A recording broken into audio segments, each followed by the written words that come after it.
presented by Priyansu Films.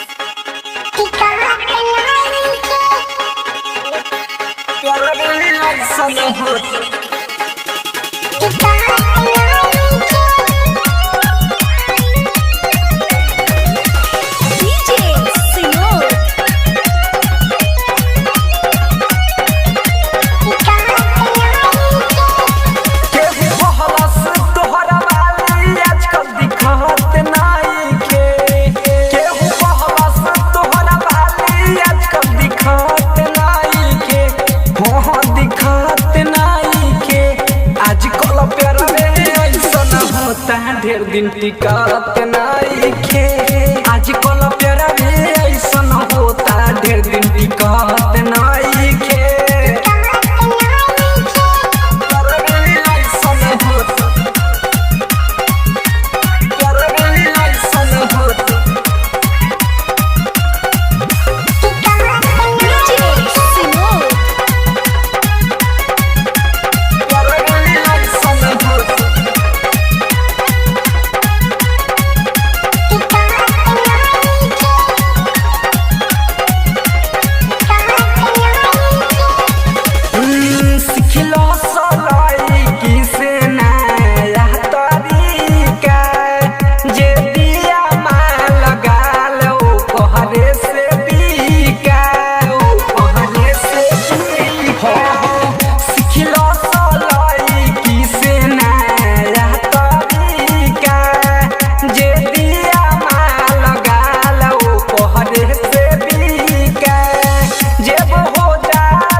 होता ढेर दिन टिकत नाइखे आजकल प्यारा में ऐसन होता ढेर दिन टिकत नाइखे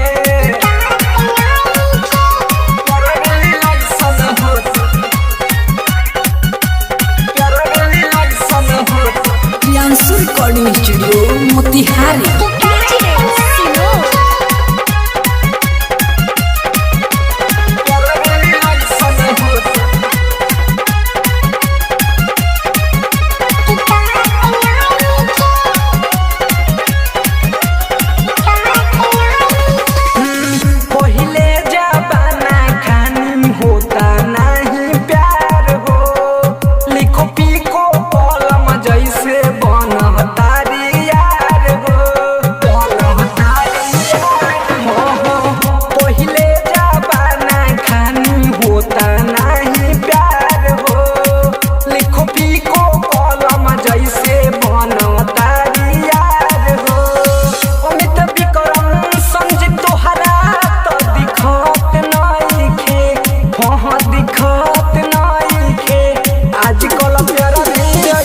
होता ढेर दिन